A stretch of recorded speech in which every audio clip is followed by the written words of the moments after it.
GXN as an architectural practice has been around for nearly 40 years. 40 years this year actually, and started in Denmark, and as of course an international architectural practice with local studios here in Sydney, in New York, in London, Amsterdam, and Stockholm, and the mothership office in Copenhagen. And then GXN, which is the independent research and sustainability advisory firm as part of 3XN.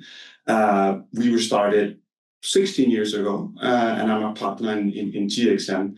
And in relation to the fish market, which of course was designed by 3XN architects in collaboration with BVN and Aspect Studios, GXN has acted as the sustainability champion and sustainability leader on the project, and was involved from the very, very beginning in essentially designing the building with very kind of specific goals in terms of reducing environmental impact and shaping the building to have sort of an integrated approach to sustainability.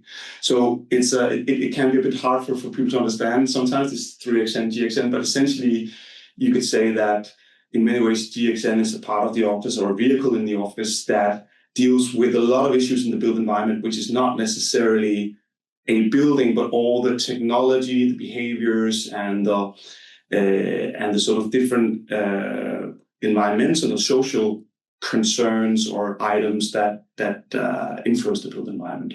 So that's sort of the synergy, and I'll let Karolina introduce herself as well. So Karolina, can you introduce yourself fully? Yes, of course. So my name is Karolina Bäckman Faulkner.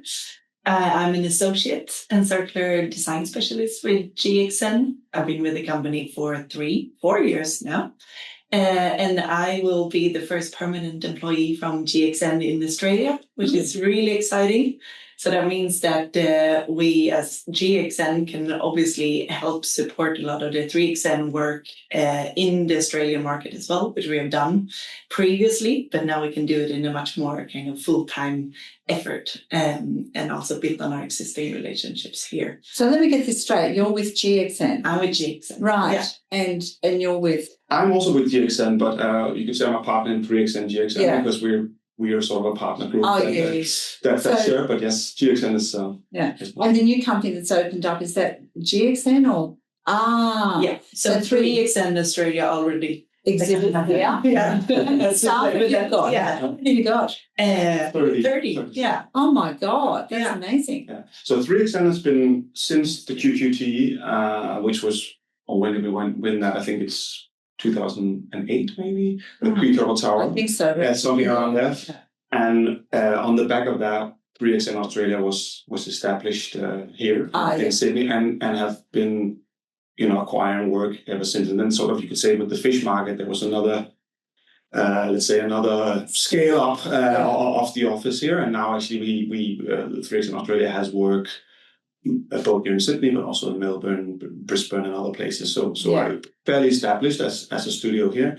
And now for us, the new thing is that I've been coming, as you know, regularly here and working on projects, but we haven't had a dedicated GXN presence in Australia, which is what we're sort of, which we're doing now. The fish market is, of course, one reason that's sort of finished and gives us a good moment in time. But we also think there's just a lot of really interesting things emerging in the Australian context around sustainability, carbon, circularity. So we feel that now is a good time to sort of give a push on that as well. Yeah. So GXN had a role in the fish markets, obviously. So what was the influence of the GXN skills and design factors in that? And so we worked very integrated in the beginning, but you could say that we, as GXN, we did a lot of analysis of the program and the brief of the fish market. And one of the first items that we found was the water consumption, which we found to be, they obviously have a very large footprint on water. And so we knew we wanted to do something with that. And our approach to sustainability in this project, in more projects, is always that it needs to be integrated with the architecture. It's not a sort of afterthought. So one thing is the roof that is, as you see, a very iconic... Because when I first saw it, I thought, there's no solar panels. There is solar panels. There are solar panels. There are solar panels. No, so the roof is kind of course, the most kind of iconographic in many ways part of the building, and it does look maybe perhaps a bit like a fish, but actually it's shaped based on different environmental parameters, and one being the water. So the roof is shaped so that all water that lands on the roof is collected in pits and then reused for washdown and for irrigation and for toilet flushing, which helps us reduce the water consumption of 50%. So you can see that's sort of a 50% reduction. Yes, that's the water consumption. I mean, obviously there are things that we cannot use the grey water for, but all the applications that we can, we are reusing everything. So it's 50% of grey water, or 50% of the water consumption of the total consumption. That's pretty good. Yeah. And at the same time, you will have these. It was very important for us to minimize energy consumption. So we really wanted to introduce hybrid ventilation, natural ventilation. We wanted to introduce daylight as deep as we could into what is essentially a fairly deep building, obviously. So the roof, is sort of has glazed towards south to have like the indirect skylight in. South or north? Sorry, I mix it around. Yeah, sorry. All the hemisphere. Exactly. Towards and then towards north we have the PV panels to utilize But the PV panels are very minimal, aren't they? I think so. I heard it's 5%. 5%, yeah. 5%. Because obviously a fish market uses an enormous amount of energy. They do use an enormous amount of energy, yeah. So it's a kind of you could say obviously a contribution to the energy consumption. But I think for me what's also important is that it's an integrated part of how the building appears, right? So So we worked on that. We did a series of simulations and a series of design exercises to get that roof right. Also on the whole modularization of the roof, the way it's produced. It's produced as cassettes on Glebe Island, prefabricated, which is also something where was it prefabricated? On Glebe Island. Oh, they did it there. Yeah, and then the barge. I saw it being moved across. Yeah, I'm living in that. That was quite an impressive operation. But as you know, the sort of prefabrication approach and so on is also part of minimizing waste and minimizing sort of optimizing construction in general. So was it a pop-up factory of some sort that you did exactly. Which would be dismantled now? Yes. Yeah. Interesting, yeah. And the materials, where did they all come from? So mix of places. The timber is actually from Italy, which is a bit of a weird thing. But actually the carbon analysis that we did showed that it was actually the best we could get in terms of the quality and the carbon impacts. So the roof is of course the timber as you've seen. So what about so the silvery part of the roof, what's that made out of? That's aluminium, and then you'll have the PV on top of that. Right. Yeah. Oh, fantastic. And what about the design of the overall fish markets? What's the intention of, how big is it? How many square meters are the floor plates? 65,000. Together. Each floor? Yeah, so it's, Now this is all together. Each floor I'll have to get back to you, and I can't actually quite remember. But it's roughly. It's probably 20,000. Yeah, it's roughly 100 by 200 meters in the footprint. A little bit less than that, but it's So an enormous space. So you're getting light into the centre of it. Yes. Right. And how are all the fishmongers reporting that they feel about day 2? Of the fish market. So as far as I know, it's very positive. But I'm sure what I've seen, they've been really positive, and it's been good feedback, which is of course very, very good. Yeah. There's a lot of smiles today at opening. Everyone's happy. It went very smoothly because they complained a lot. Commercial interest. But they've got to and there's also obviously a big change. Yeah. Oh yeah. What happens to the old fish market though? Right? So that whole area will be redeveloped by INSW. That'll be residential housing. Yeah. So I'll just pull it down. a lot of materials that could probably be salvaged from. Which is where you might come in, Caroline. Which would be excellent if someone wants to reuse the materials. We would be very happy to look into how we can do that. Yeah. So with GXN, it's sort of providing the technical. Is that how you provided the how do you describe? I mean, you sort of did describe it, but I'm just kind of trying to understand. Because architects are meant to do that anyway. Yeah. So how do you separate the two roles of the architect and the GXN?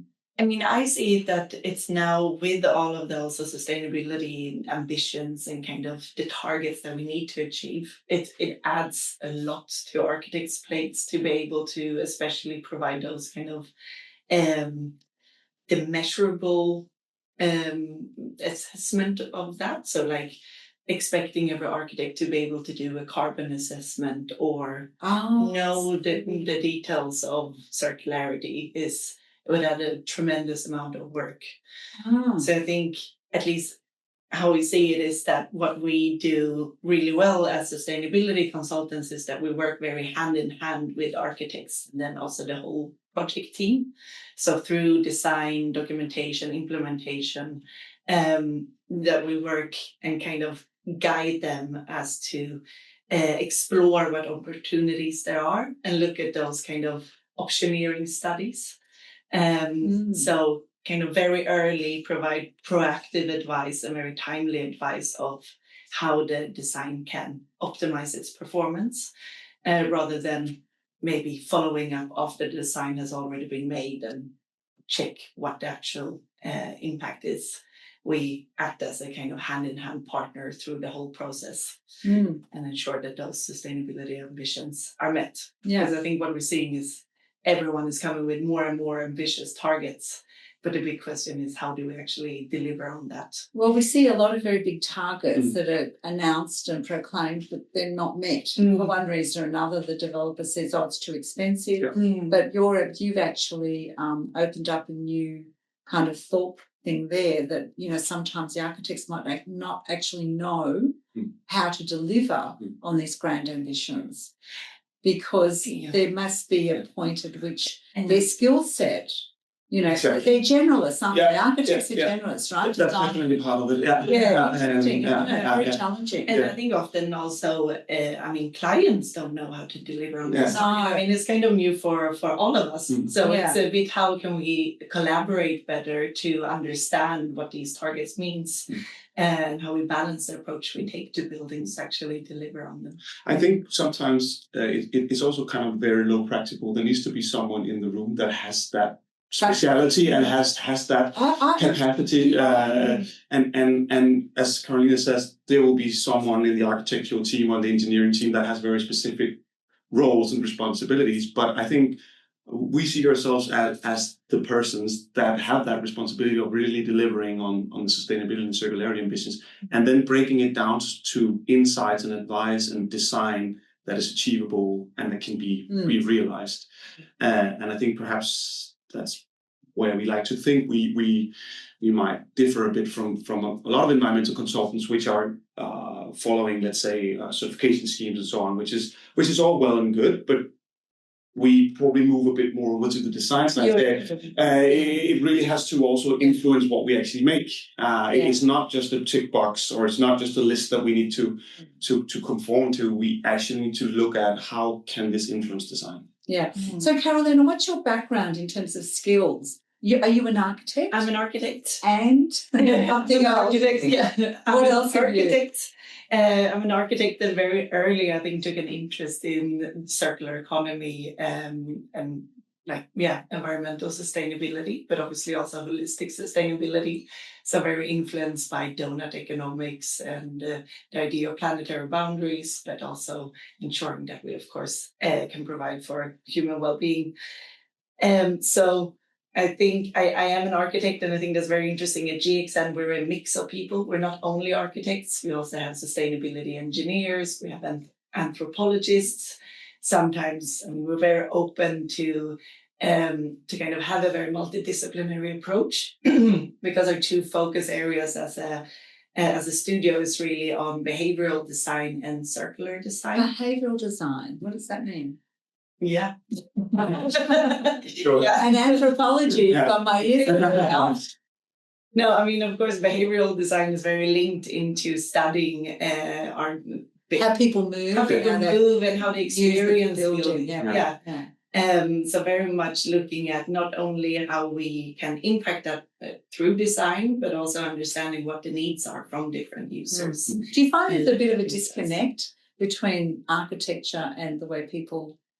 But is that always integrated? What do you think? Yeah, well, I think probably most architects would say that they care deeply about how their buildings influence people, but actually there's very, very little empirical knowledge on the relationship between the built environment. You see someone like Jan Geet, who's done a lot of actual studies on urban environments and exactly, distance and scale, and you could say we're trying to do the same for our buildings. How does different environments, different materials, different types of spaces actually influence the behavior and the well-being of people? And some of that might be going back to our buildings to actually study them again, which we've done through research, and some of it is developing various tools based on psychological insights or behavioral insights that enable design teams to let's say think much more about that in an integrated way in the design process. So that's really interesting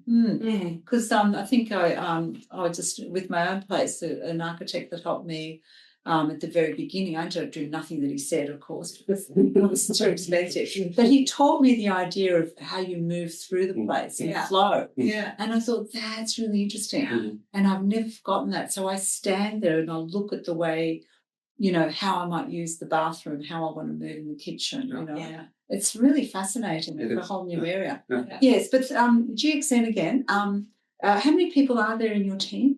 So we're 20, in total, across Copenhagen, London, and now Sydney. Yeah. And one of the first things I heard about GXN is because it was designing for disassembly in the early days. Now, Lasse, at our event that you presented at, you pointed out the reality that this is not as easy as it seems. So it's still a work in progress, isn't it? Yeah. What are the big barriers to getting good design for disassembly? You're actually the expert. This is really your specialism, so I will let you answer. I mean, I think I see the biggest barrier we have at the moment is probably that it's hard to define the future value of something. So what we have seen is for reusing or designing for recovery, we can say. It's when we have, for example, a steel beam that we're putting into a new building now, with the idea that that's going to be in that building for 60 years. It's very hard to define what the value of making that steel beam able to be recovered, what that is, because we don't know who's going to own that steel beam in 60 years' time. But we can see it already, and we have seen that with like some materials that are much more fluctuating, so like interior fit-outs. There actually is a value. So I think it will come that we can start defining that when there is a value of being able to recover materials. That's when it will happen. That when it will unlock. Yeah. I mean, it's not a technical issue, actually. It's very doable. It's a value. It's all economic. It's all economic. And you can say, and because buildings are such complex products with such a long lifetime compared to, for example, consumer products, the business case is harder, as Karolina is saying.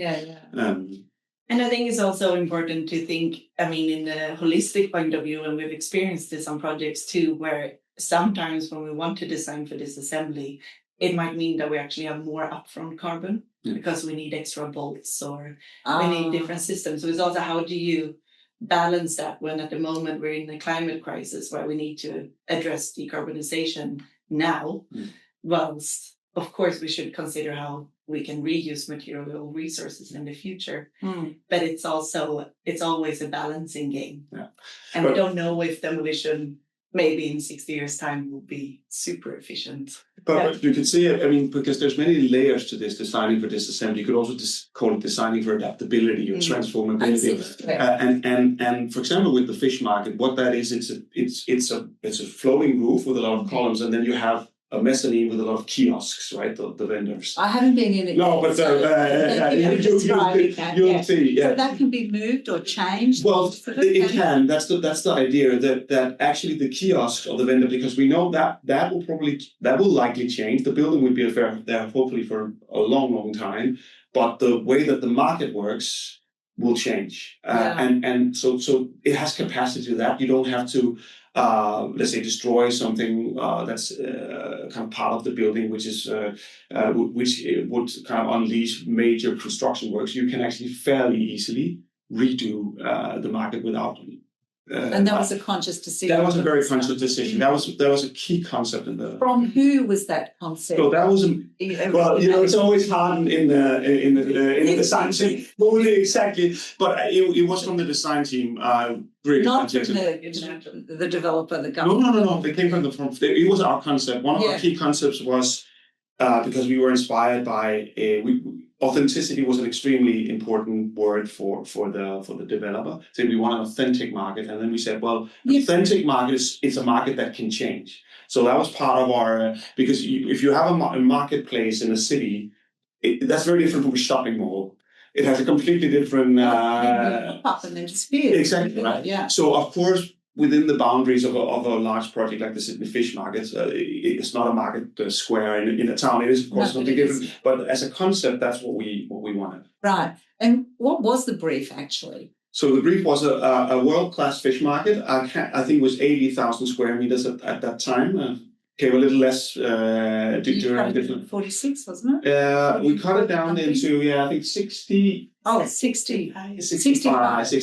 Yeah. So we together with the client we sort of figured out how to sort of right size it. Let's say in terms of what actually. 65. I mean 80,000 square meters is much bigger than what's there now. Yeah. Why did they go for something so big? So well, I think essentially. The brief, how it was at that time, and because there's no precedent, there's no blueprint. What does a world-class fish market look like? You'll have something in Tokyo, but it's not the same at all.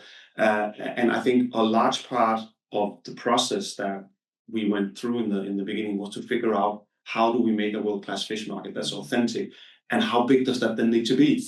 When we know who the vendors are. So in that sense, the brief was very different. The client said, very deliberately, we want the team, not the scheme. So we came with a lot of different design approaches. I think we brought, as I recall, I think it was 10 different models in the beginning, very different schemes that were looking at different approaches to what this building, what are the main questions, what can we solve through design, what are the main questions environmentally, as I spoke about, but also operationally, access, flow along the water edge, the public promenade, access across Bridge Road. All these things were very open questions in the beginning because it's not like a residential project where we say, okay, we need this many units. We know roughly how a residential project. There's no fish market like this in the world. Did they actually say we want something as iconic and wonderful and tourist attracting as the other big Danish project that we've got? They more or less said that, yeah. So that was part of it. Okay. Definitely. They wanted a world-class iconic fish. Yeah. And it's going to attract a lot of tourists. I think that is, that whole point of like how we help the client to kind of understand the brief and untangle it is really one of the core skills of 3XN and GXN that we kind of, we don't take a brief as it is. It's really, we try to understand it and we flip it back on its head to then, especially when it then comes to sustainability ambitions, to then ask, like, do you understand what this means? How do we get that? What does this mean for the rest of the brief if we want to be net zero? Because often you can get conflicting. Net zero? If it is, for example, if you wanted that. All of these kind of ambitious targets that are being set in briefs obviously impacts the rest of the brief. So helping to kind of untangle what that means. I think that's the strength between the collaboration of 3XN and GXN as well. Yeah, is understanding all of those different parameters. What role did BVM play in the design and everything? So So they've been the executive architect and a collaborator from very early on. But you were the lead architect on the design and everything.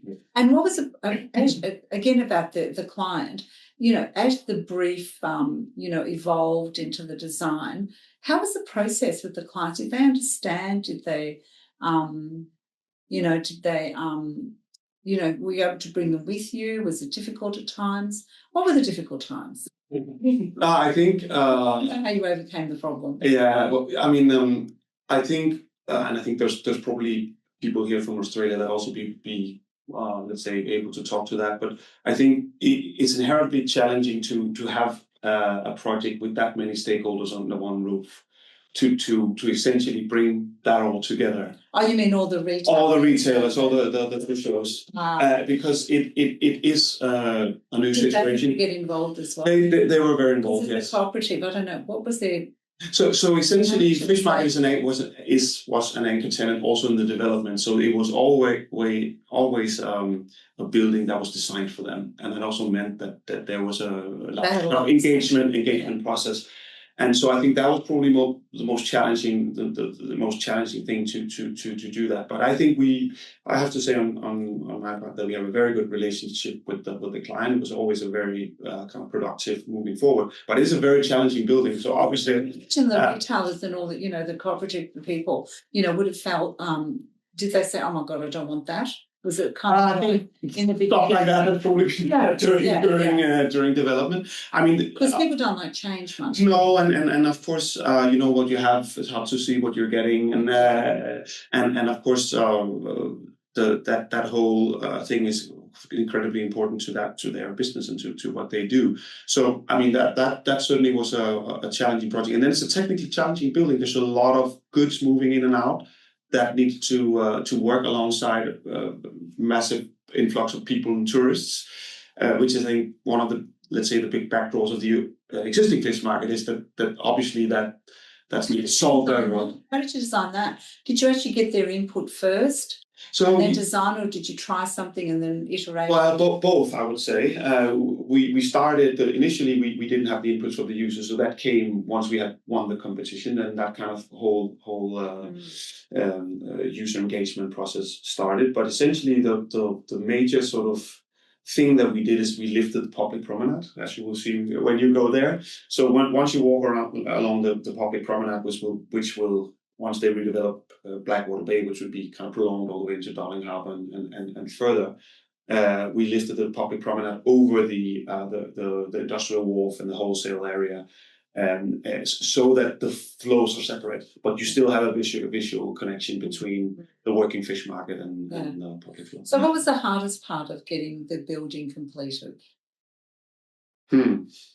I've heard of one or two things, but I think probably I should let someone like Fred answer that, to be honest, because he not a Fred. Yeah, exactly. I think I'll probably let him answer that one because he would know better than me.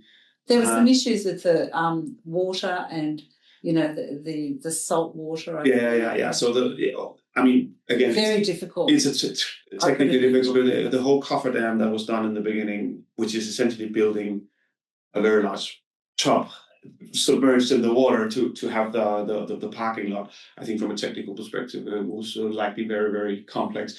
So Multiplex did a great job there of the technical. Very good. Yeah.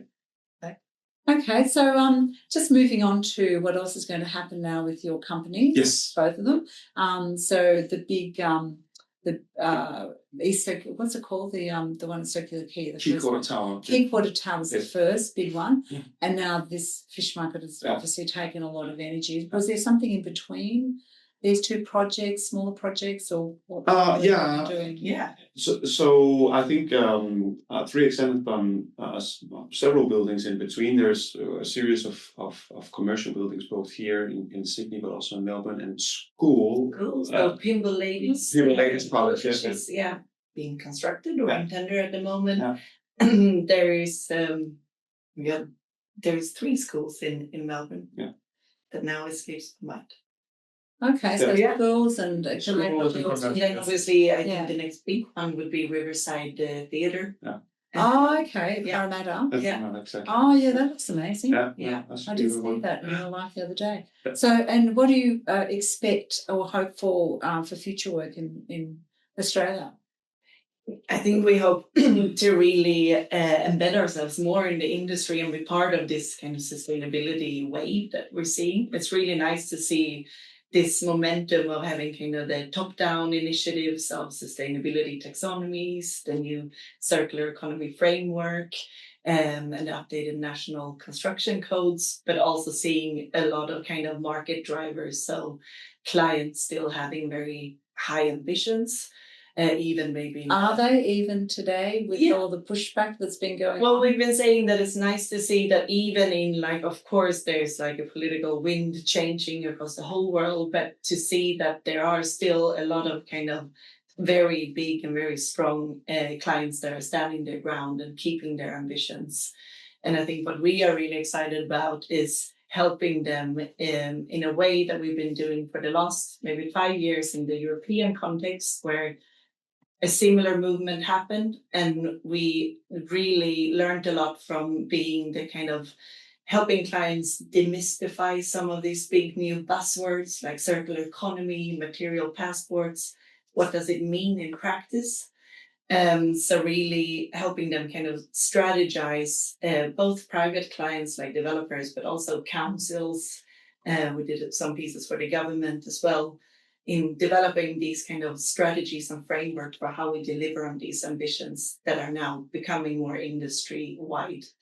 Yeah, there's been Europe's been very ambitious, hasn't it? It's a leading light. And they have obviously struggled a lot to kind of realize all of this. So I think it's really great for GXN we think it's really exciting in Australia now that we're seeing these similar movements happen. And there is a lot of great precedent buildings and initiatives happening as well. So we really want to be part of that. And I think some of the large kind of urban renewal projects, and essentially we have really a specialty also on the back of Key Quarter Tower on existing building and transformation and upgrading of existing buildings, which is really a focus for us together with low carbon and biogenic buildings with low carbon and biogenic materials and circular principles. So these are the type of projects that we really want to do. We hope also as refurbishing and transformation, breathing new life. That's very good, because that is very difficult. It's very challenging. There's no templates. No, and I think you could say that classically you'll have restoration architecture or kind of, but actually transformation architecture, I would argue to some extent. Transformation architecture. Yeah, well, I would argue it's almost like a new field because it's about retaining materials but changing identities, you could say. So retaining the already built, but often, as you say, breathing new life into it, and that's very different from historical buildings where essentially you want to maintain the identity, right? The template is there. Yes. You know what you want. That's very interesting. I like that transformation architecture as a term. We've got to do an event on that. We would love to participate. Lots of stuff. Okay, but in sustainability, there are enormous challenges right now, and they're getting harder, I think. What do you each pick as the most challenging things to overcome? So I think. Well, I'll go first because then you will have to think of your. I think generally the most challenging thing in terms of sustainability and let's say the sustainable transformation of the industry is how investment work, in the sense that often the benefits of making, let's say, the right choices now, you might only capitalize on down the road. So it's in that sense that the biggest challenge seems to always be short-term investment logics, and I think that is that remains a challenge. Always a challenge. What about physically, like in terms of materials or techniques? What do you see, Caroline? I think, and maybe it's related, but of course, in terms of the technicalities, I think with most things we know that it's technically possible, but the ability to scale it, because it obviously means that we need the infrastructure to be able to scale it, to make it feasible. And that requires a lot of collaboration in terms of establishing that infrastructure and commitment as well to actually make sure that we can prove that it's feasible. Now, I love the investment angle. That's crucial to everything, isn't it? Absolutely. Yeah. What about AI? Do you think technology is going to help us? In what way? How do you see AI might help? I think it will definitely help with a lot of the hard, long work that we do in terms of analyzing and calculating things. I think it's quite far for it to be fully useful in kind of helping, I think, the design or the... Will it help with design? I think it will probably, it will eventually help. It will help inform design. I don't think it will ever... You don't think it'll be able to come up with new creative literature and poetry? No, I think surely it can come up with a lot of things, but I don't know. I think that I'm not so scared of it personally, because because I think still people need to talk to people. So, but of course it's a tool that you can use, and you can probably also misuse it. But ultimately, I don't think, even though I'm sure there are people that will try, but I don't think that the industry will, that AI will replace architects and engineers, and because I still think you need to have someone that you trust. And that's what it's about being an advisor, is someone that you can trust with your issues and your problems and help you to do that. So AI can be a tool that can assist us. And I think we're just in the beginning of exploring to what extent. But I mean, obviously, just things like optimizing design, optimizing various forms of analysis, of course, it can be extremely useful. And developing new tools. So we do a lot of simulations as part of our workflow, particularly looking at, for example, climate simulations and then combining them. Resilience. And often we overlay that with behavioral aspects. So how people move, where it would be comfortable for them to be. And in that sense, AI has been really useful to help kind of develop the tools that we can then work with through GXN or other architects to kind of use. So it makes that workflow a lot quicker in terms of setting up the tools that we can then utilize. So I would also like to ask you about, what you would like to see from different sectors of the industry. Should we start with clients? What would you like them to understand better? And is it the commercial, the financial aspect, how to develop the investment link? Yeah. Is that the biggest I that's think, out there? Yeah, I hope. And I should say one thing for clients that I still think is relevant in terms of sustainability, is that it has moved from and should be perceived as from going, let's say, a nice thing or being nice to sort of risk mitigation. And I think that's also where we're coming into something like, for example, resilience. I mean, we will see changes in market fluctuations, material scarcity, climate change. So not dealing with these things is taking a risk, I would say. And I think that for me, that's different from, let's say, 10 years ago, where the conversation was, it's nice if we can do something. And I think actually that even though it might sound a bit kind of dramatic, that the clients, the good clients, I think, realize, I mean, it's a risk not to think about climate change, to not think about... Especially lately. Yeah. So the risk mitigation is, you want them to see that. Yeah. And it's the same with circularity. If you have a building that can change, that's a risk mitigation. Yeah. How do you get the message further down, do you think? Do you sort of think about, what you would like government to do and industry? Yeah. How could they sort of play a part in creating a more sustainable future? I think governments obviously have a massive role in creating incentives for the markets to actually invest in it. So clarity in that we have to do this, and these are the frameworks we're going to use. And that's why I think it's exciting now in Australia that there's a lot of these kind of frameworks and standards being developed. So there is a shared language of what to measure against and what success looks like. So they can really help with that, because I think it's unless you have a level playing field, unless you're always going to be like, money drives a lot of our industry. So if if it's more profitable to do something that's less sustainable, people will go for that because they can't compete against each other. But if the government and the state's authorities can really help kind of create that bar of what the minimum requirement. But they're so susceptible to the public thinking, like for instance, the National Construction Code going backwards, being frozen. I mean, that's a political question, I know, but that's obviously a problem. What about in architecture? Do you see, the industry as a whole, how would you rate the way it's grappling with sustainability and the challenges of climate in general? Yeah, it's a big question. Scale of 1 to 10. Come on, stab in the dark. Where would you put the architectural profession? Oh, I wouldn't rate it extremely high, to be honest, because I think, and that's being a bit harsh, maybe, but I think I don't think so. But I think. I should have been maybe careful, but I think most architects more or less do what they're told, and few actually try to push on this agenda.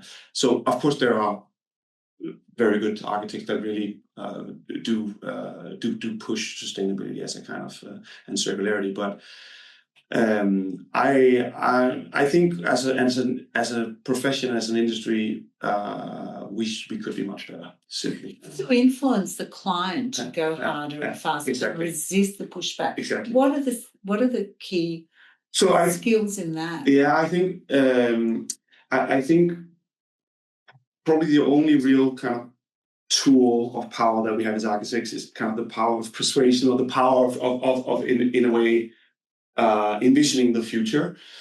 Because if we have a client, if we have a client, I mean that you can try to bite the hand that feeds you, but you're in a kind of synergetic relationship where you need to solve things together, right? And of course, that can be more or less successful. But I think we have to try to show that working with sustainability can be efficient and beautiful and achievable, all the things that will enable it to happen, but it needs to be embedded from the very beginning. So I think unfortunately for a lot of projects and for a lot of people, it is an afterthought somehow. It's after you solved everything that you need to solve, and it in a way, for us, I think we try to say, well, it's simply part of the first part of the question we ask: how can we mitigate? And we know we're not going to get 100% every time, but if it's if it's embedded in what we do, it's also a lot harder to take out. Right. So in that sense, sometimes I say I used to be 10 years ago when I was kind of talking about sustainability projects. It was always like, okay, can we put a green roof on or some PVC on? And it's very easy to take out. We can't afford it. Okay. Now, when we talk about carbon, material, structure, reuse, it's often the core of what we're actually doing. And that's also why it can be sometimes hard. And I think it should be hard to, in a way, distinguish between the designer and the environmental consultant. They don't have to be the same person, but they should be in the same conversation, right? They should be in the same room. Do you reject jobs because? Yes, we do. Yeah, there's certain areas that we don't work in, and there's certain clients What areas don't you work in? We don't work in the Middle East, for example. Not that. I mean, I'm sure there are many good things being done there as well, but it's a market we don't feel we can be in. Well, why is that? Mix of political and business reasons, I would say. Okay. What about in Australia? What sort of clients would you not take on? Well, people that don't want to, let's say, I have to speak for just GXN, I think,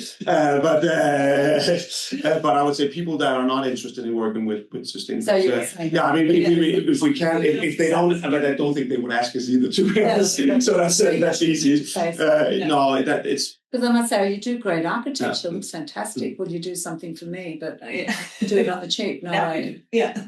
Well, I mean, honestly, of course, there's a financial issue, but as GXN, we do a lot of research which we don't make any money off because we think it's interesting work, and that's something we hope to bring to Australia as well. So we've done a lot of research that enables us to do work that we feel is important, and that brings us somewhere, which is not for financial reasons, of course. Do you share your work with us? Salt All of them. Yeah. All of them. Okay, that's interesting. The research part is all open source. Of course, client work is decided with the client, right? But we often also encourage our clients to share it, because we don't see, particularly with sustainability, it's nothing we should bring fence. No. It's for everyone's benefit if we can push the whole industry forward. Yeah. But yeah, no, it's really, I think one of the most exciting things of working at GXN as well is that we do kind of keep that about 40% of our time we are actively engaged in research, and then we try to be that kind of bridge between research and practice. So whatever we can learn through our research, we can then bring into practice and kind of pass it on to others as well. Yeah, that's very nice. And also showcase it's feasible. Thank you. It's been great. One final question. Yeah. What's the next market scale project you're going to do in Australia? Oh, yeah, that would be, well, we hope we can do, let's say, perhaps, who knows, a large cultural or sports project, or perhaps an urban renewal project, I think. And, well, we certainly really hope to do something on existing buildings and the like. Have you got some lined up? We have a lot of things in the pipeline. Yeah. I mean, but nothing we can. It's not no. I mean, but several interesting things. Yeah, definitely. Yeah. Oh, that's very good. Yeah. Is there anything else you'd like to throw into the mix? That is very good. Thank you, Martin-Liis.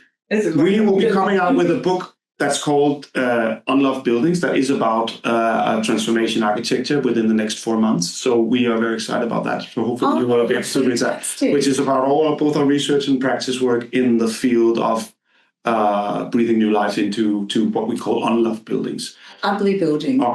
We have an event called Reloved Buildings. That's also a good one. It could have been called that too. So that's exactly exactly. We'll be at the printers now. Yeah, exactly. Okay, thank you so much. That was fantastic.